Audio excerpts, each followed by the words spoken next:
Welcome to the Social Business Engine podcast, where today's thought leaders discuss how they're using the latest social media strategies and technologies in marketing, sales, customer service, and HR. Get ready to be inspired as our guests contribute to your digital transformation through their stories, knowledge, and insights into what works in today's digitally connected world. And now, here's Bernie Borges, your host of the Social Business Engine podcast.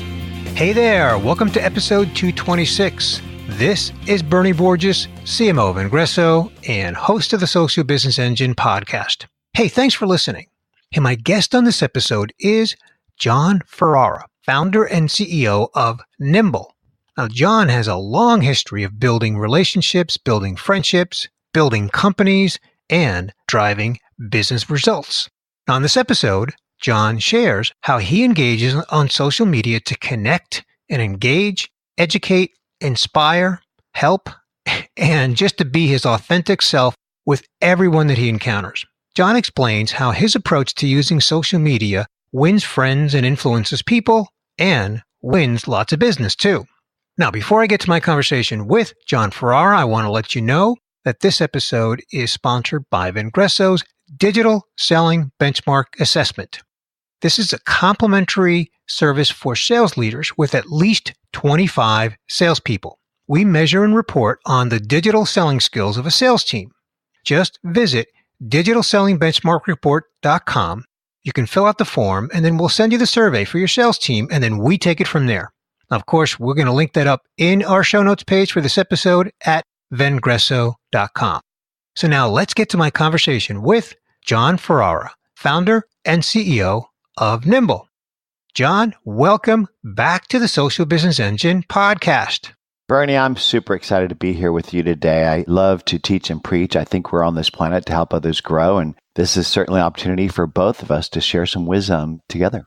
Absolutely. And it's not the first time that we have done this. I went deep into the archives and I discovered that the first time that you were on the Social Business Engine podcast, John, was episode 45 in January of 2015. So I'm going to make a crazy assumption, and that is that the listener here today may not remember that episode in 2015. So, John, let's begin with a brief introduction to John Ferrara. Who are you, John? You know, Bernie, I think I'm a relationship entrepreneur. I've been teaching and preaching the value and power of your brand and your network and the necessity to nurture relationships over time at scale since I was a kid, founding Goldmine to the point of creating Nimble for a new generation of sellers, because I think that sales hasn't really changed. It's just that the way that we communicate and engage has, and we need new tools to do it. So I'm back in the saddle. Fantastic. Well, I love the way you frame that up. New generation of sales. We're here to talk about strategies to effectively use social media in sales, specifically in prospecting. So why don't we begin with the why, John? Why would salespeople be using social media for prospecting? Well, I think it ultimately becomes about top of mind, right? You want to become a trusted advisor to not only your prospects and customers, but also their influencers as well, so that when they're making a buying decision in and around the areas of your promise of product and services, that they not only pick up the phone and call you, but they drag their friends with them. And unless you're in the river, swimming with them on a daily basis to share content, to inspire and educate them, to empower them to grow, they won't think of you, they won't see you as a trusted advisor, and they won't call you. And so the why is to be seen. And I'll give you a simple example of that. Have you ever walked down a main street in a town and seen a shop and looked into the door and saw somebody sitting behind a counter in an empty store? Yeah, I kind of feel sorry for them. Exactly. And that's what happens to business people that aren't out there in the river with their customers, prospects, and influencers, sharing content on a regular basis. But most importantly, you can't just put a hook in the water with a worm on it and let it sit there and let it get nibbled up. You've got to reel it in. So you've got to engage and then determine which people to spend time with, and then spend that proper amount of time to build a mutually beneficial relationship and outcome. Okay, so let's talk about that a little bit, the whole engagement part. But before we actually get into how to engage, why to engage, I want to address an elephant that is often in the room on this topic, John. We actually just did something recently. Mario and I did something recently on LinkedIn around this. And that is, I've heard a lot of people say, John, well, my prospects and customers, they're not on social media. So why should I be using social media to prospect and engage when my customers aren't there? How do you respond to that? Well, I think that even if your customers aren't using social media at all, which I doubt, their influencers might be, but most importantly, they're going to Google you. And if you don't stand out when they search your name or your company, then you're not trusted, because ultimately they need to see that you have a brand and that you're trusted. And so even if your customers aren't using social media, they're going to use search to see you, and social media helps you to stand out. And the reality is that everybody uses social media. If you walk down the street lately and see how people walk, they walk with their face in their phones, and they're not sitting there reading email. They're doing social. Well, the other thing that I would add to that, John, is that a lot of people may not be active on social media, meaning the customers that we want to engage in conversations. Some of them may not be active on social media, but it doesn't mean they're not on it. It doesn't mean they're not scrolling. Mm-hmm. And there's a term we use for that, John. It's called lurking, right? Mm-hmm. It doesn't mean they're not lurking or listening. And to your point, they can be Googling you. And that's one reason we don't limit this conversation to just quote unquote social media. And we characterize it as digital, because it's more than just being in social channels. To your point, they can Google you. That's digital, whether they're doing it on a smartphone or on a laptop. It's still a digital action that they're taking to learn more about a company or an individual. Well, Bernie, if you go back 20 years, there's a guy named Jim Cecil that taught me about nurture marketing. In fact, that's how I built automated processes and automated marketing before there was market automation back in the gold mine days. But the thing is you need to stay top of mind with people. And today we use social for that. But back in the day, we used email and fax and letters for that. But ultimately, it's about constant drip of content to help your customers grow, and also just sharing news with them. And so I had one of my VPs of sales, Tracy Kinsey, who I still adore today, amazing entrepreneur himself. He would send an email periodically to a list of not only his prospects and customers, but their influencers as well, to keep them up to date on what's going on. And social is just another channel of communication. And so I think that not just salespeople who are listening to this, but any person should be worried about their brand or their network and staying top of mind with people that matter.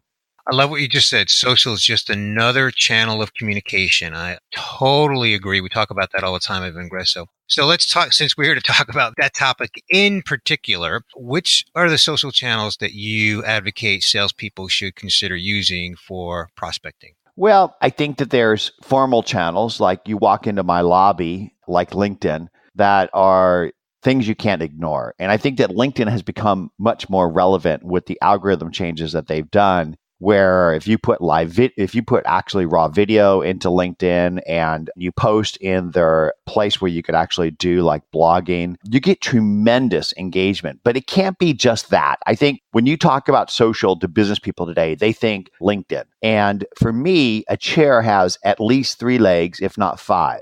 And so a chair can't sit on one leg. LinkedIn is one leg.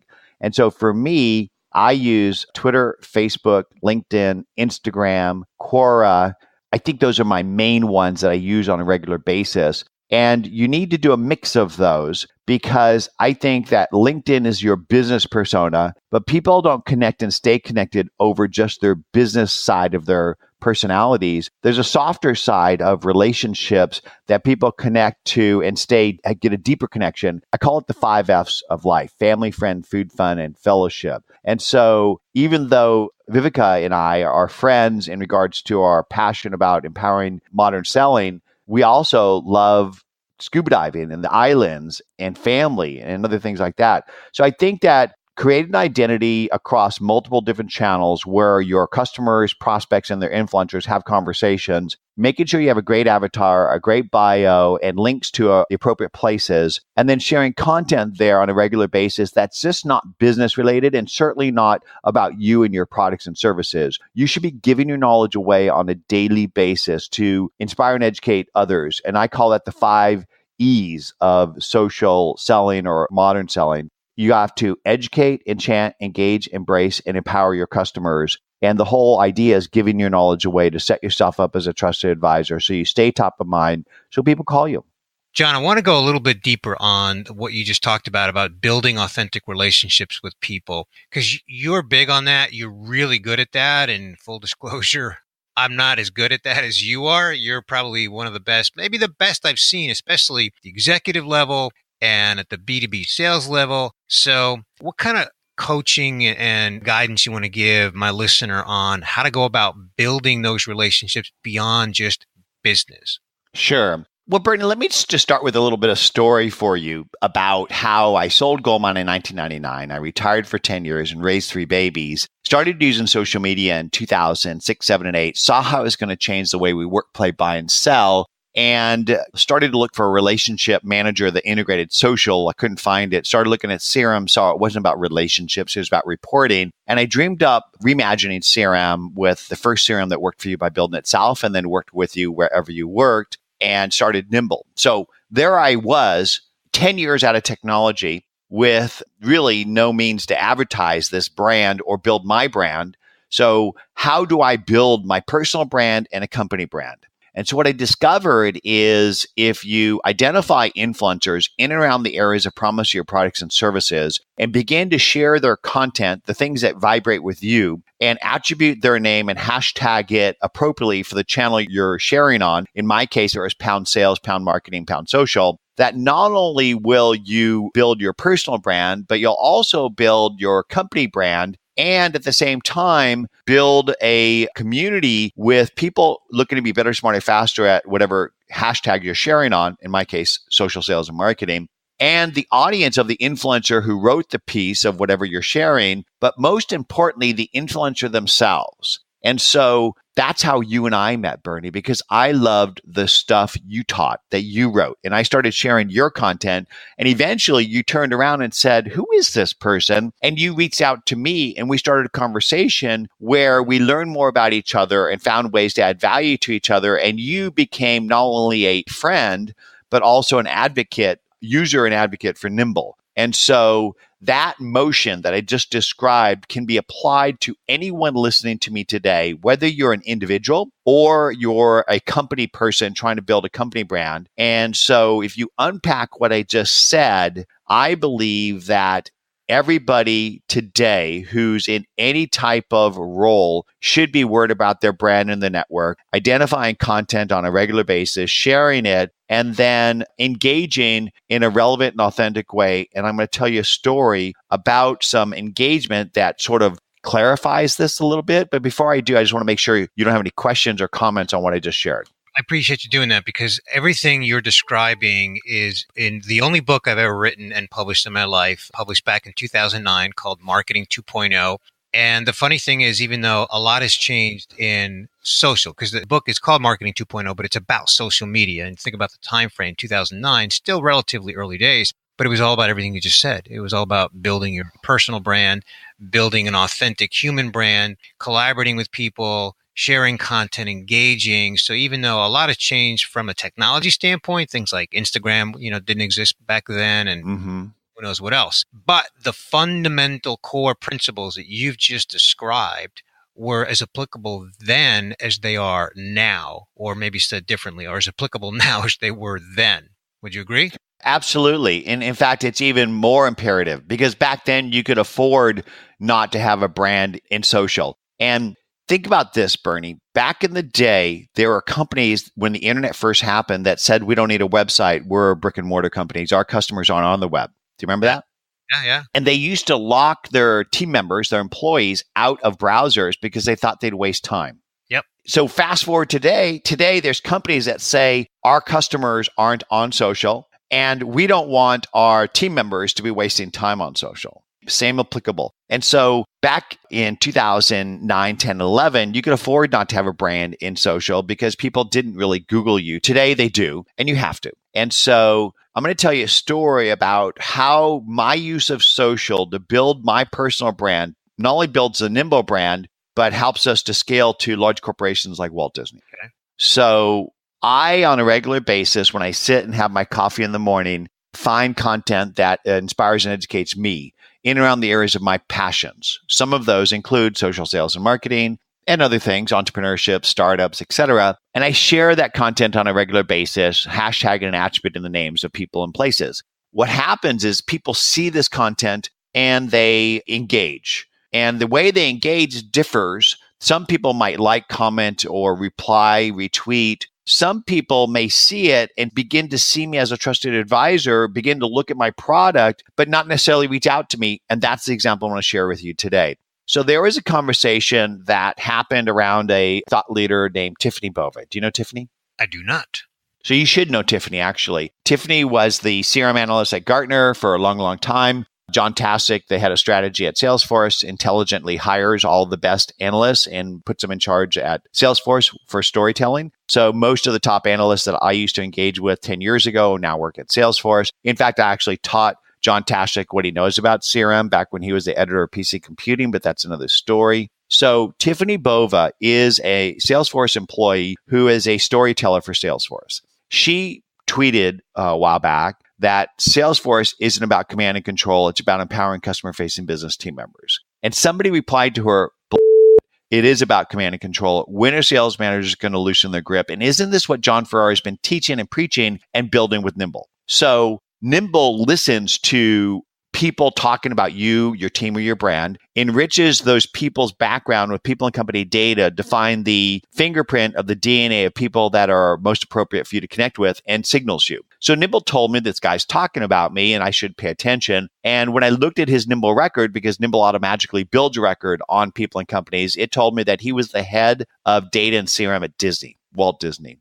And so I was able to reply back to that stream with context and insights. I thanked him for the comment. And then Nimble gave me his email and his mobile phone and his address. Now, I didn't call him up, but because of the way he talked about me, I was able to email him a more personal thank you, because the more digital we get, the more human we need to be. We need to take our online relationships offline to face. And that conversation shifted from a organic Twitter engagement to a more formal email connection, which led to a LinkedIn invite from him, and then ultimately a LinkedIn messaging conversation. And Nimble followed me through that whole thing, enabling me to get that context and insight and connect all those dots. And in LinkedIn messaging, I learned that he not only lived in my town, but our daughters went to the same school. And so I invited him for breakfast that weekend. And during that breakfast, I asked a few questions and I just shut up and listened for 30 minutes. And Bernie, if you let somebody talk for 30 minutes, they're going to tell you everything you need to know to understand who they are and how to serve them. Most importantly, they're going to love you, because people love to be heard and seen. And so that relationship turned out where Disney started to use Nimble, and he became an advocating for us online digitally, which basically builds our brand and our community. So that wouldn't have happened unless I not only shared content on a regular basis on my personal brand and the Nimble brand, but then listened and engaged and reeled in the connections and been able to shift between the various places of engagement. And that is the way that social sort of happens organically, where you might find a connection in one place and then you got to take it to another place to firm it up, like email or calendar or LinkedIn. But ultimately, it comes back to the softer places. And for me, that's Facebook and Instagram and a little bit of Twitter, because a picture tells 1,000 words, and people are going to really understand who you are, what you're about, and find areas of commonality, not indifferent than when I used to go into somebody's office and I taught salespeople to look at their walls. The books, the degrees, the knickknacks all give you clues into the commonalities that you could share with that person to break the ice and develop intimacy and trust. Because people buy from people they like, know, and trust, and you need to build that. Back in the good old days of traditional face-to-face selling, I want to remark on one thing, and then I want to go to one more point, and then we're going to do the summary and wrap it up here. But you reminded me while you were telling your story, and I'm listening to your story, you reminded me of how I have done more than once. I've done what I call connecting the dots. When I look at someone that I'm working with today in a business relationship, and I ask, so how did I get there? How did I start working with this person? And I work backwards from there, John, and I'm connecting the dots on how those relationships started and how they were all interconnected to other people. It's always about people, right? Mm-hmm. And sometimes the origination of that goes back to something that happened years ago. And sometimes it's an obscure thing, like a random conversation you had with someone somewhere that you in the moment, you didn't think it was a big thing. You didn't think it was a big deal. You didn't say, wow, I'm going to get a lot of business from this, or wow, I just had a great conversation that's going to have a great impact on my life. But when you connect all those dots, sometimes years into the future, or in my case, I'm just looking backward, it's amazing how those things do interrelate and interconnect. And the point to this conversation around how salespeople need to be engaging in social is to be thinking about, to your point, John, building those relationships with people and not always focused on in the moment. Can I get a lead out of this today, this week? Yes. I think that the mind shift of selling has dramatically changed, where sales was a 4-letter word for some period of time. And I think it happened because mass manufacturing built so much product that we had to have door-to-door salespeople to sell the products, and mass marketing, Madison Avenue marketing, in order to drive people into Slick Willie. And I think social has transformed that. And now I think that service is the new selling, that the mindset of selling is helping other people grow, even if it means recommending somebody else's product. We'll be back in a moment with my conversation with John Ferrara. Most of the people who listen to my Social Business Engine podcast are marketers, sales leaders, and C-level folks in different roles. Now, what all my listeners generally have in common is that they want to have a positive impact on the business. In other words, they want to impact sales. But sometimes, in fact, often, the sales team doesn't have the digital selling skills to be the modern seller, to engage the modern buyer the way the modern buyer wants to engage. Now, we've surveyed sales reps across more than 100 companies to assess their digital selling skills. In a simple 10-question multiple choice survey, we can assess the digital selling skills of a sales team by measuring their answers against industry benchmarks. Now, we offer this assessment complimentary to sales leaders with at least 25 salespeople. We review the results with the sales leader in a 1-hour readout and discussion. Look, the modern buyer wants to be engaged by a modern seller. But when salespeople don't engage the way the buyer needs them to, it's a competitive disadvantage that could be costing you business. To request this assessment, just go to digitalsellingbenchmarkreport.com. All right, John, I want to cover one more point. I want to keep it relatively brief because we're running a little short on time. I want to talk about some of the don'ts. What are the things that you've seen people do that you kind of cringe and you say, salespeople should not be doing these things? Yeah. Don't talk about yourself or your products or your services. Talk about how you can help other people grow. People don't buy great products. They buy better versions of themselves. So if you are going to talk about yourself or your products, do it 10%, maybe 30% max. The other 70% should all be about inspiration and education. If you're going to be doing things on places like Instagram, don't put up a bunch of memes where there's just quotes and things. You got to show yourself, your personality. And when you connect with somebody, don't start selling. I can't tell you how many times I've accepted a connection on LinkedIn or Twitter, and I immediately get a DM or a LinkedIn message about buying something. I think that you should enter in every relationship with the intent to help that other person grow, and that should be your focus. And if you enter into a relationship or an engagement where you're trying to learn more about that person or their business and you simply add value, they'll ask you what you do and they'll ask you about buying from you. So stop selling, start serving. That's the future.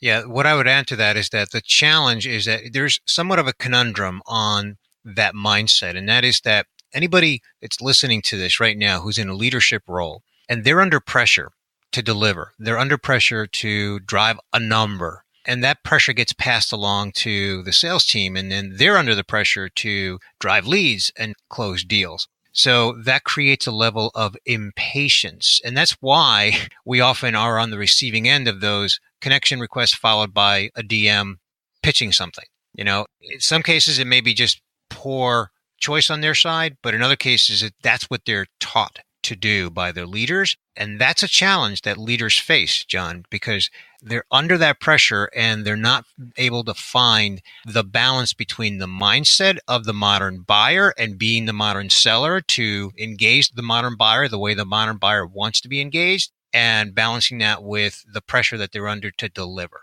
Well, Bernie, I think that there's stories for everything. And I think what you just talked about can be related to a farmer and a field. And when you plant a seed, you don't expect to get corn immediately. It takes time. And even after you've planted those seeds and grown that corn, you can't go and plant another field of corn in that same spot for a period of time. And you need to rotate your crops. And so I think there's great analogies in regards to the sales process that can be learned from farming. But ultimately, I think the best learning comes from the greats. Zig Ziglar, Dale Carnegie, Napoleon Hill, Brian Tracy, all taught the same things. And if you simply listen to the greats, you'll learn the value of relationships and the necessity to stop pushing people and start serving them. And I think that this does take time, and you have to invest in it to make it happen. Exactly. So what I'd like to do, John, is just do a quick summary of our conversation. I normally do somewhat of a detailed summary. I'm going to keep it relatively brief here, just in the interest of time, and then ask you to either fill in any holes, or if I jog your memory on one final point, let's add it, and then we'll bring this podcast episode to a wrap. We began our conversation with a reintroduction to John Ferrara. John, you are a relationship entrepreneur. You have been all about building and nurturing relationships at scale, first as the founder of Goldmine, and then more recently, Nimble, that provides relationship CRM for the new generation of sales. And we talked about the whole why. Why should salespeople be using social media to prospect? And it's all about being top of mind, to be seen, to be there when they're ready to buy, and engaging with them and doing it in a way that is really authentic and building relationships with them. You talked about the ways that you do that. You gave an example of someone that you met through an engagement online after sharing some content, and then there was a conversation that took place, and then you eventually took that conversation to email, and that email took that conversation to a local event where you had breakfast with them and found some things in common with him, and it ended up being a customer for you, and it sounds like a really nice one at that. And then we really wrapped up the conversation around the things that salespeople should not be doing. And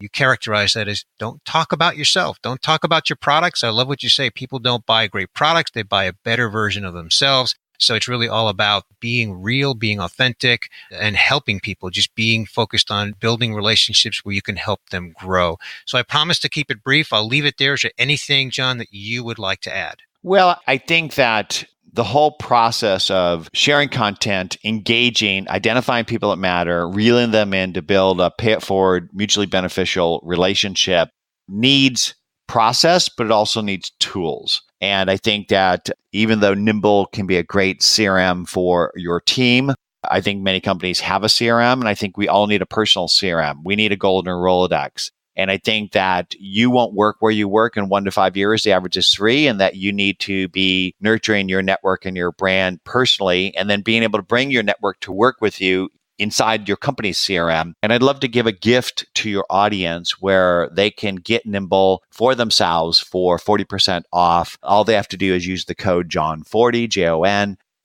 Go try nimble.com for yourself. It works within Salesforce, Dynamics, HubSpot, or whatever you're using. But most importantly, it layers on top of Gmail, G Suite, and Office to provide a contact platform for you to nurture and build real relationships, capital REAL relationships. Love that. Fantastic. John, we'll include that in the show notes. And of course, where can people connect with you online? I have the feeling it's everywhere, but let's tell people where they can connect with you online. Well, Bernie, that's a great point. I think that you should Google yourself today, whoever's listening to this podcast, and see if you show up on the first page and how much of you shows up on the first page. That's your goal. You have to have your own personal SEO, a search engine optimization, and make sure that you're findable. I'm easy, JON_Ferrara, FERRARA. That's my Twitter ID. You can find me on LinkedIn. You could just Google me. In fact, if you go try a Nimble trial, you can Nimble me and connect with me and let me know who you are and how I can serve you, because I think that's what we're on this planet for. We're on this planet to grow our souls by helping other people grow theirs. And as the great Zig Ziglar said, you can get more out of life by helping other people get what they want. And so, yeah, I'm easy to find. Fantastic. I think we'll leave it right there. It's a great closing point. John, thank you so much for joining me back on the Social Business Engine podcast. It was really fun. I look forward to the next time in another 5 years or 3 years or so. Well, I hope that you enjoyed my conversation with John Ferrara, founder and CEO of Nimble. You know, my big takeaway from this conversation with John is the reminder that the word social is in social media.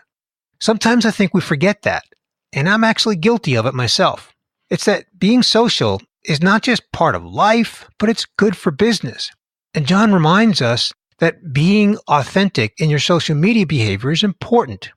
And he also reminds us that building relationships is what has always been important and remains important even in the age of social media. I think the challenge that we all face, though, is twofold.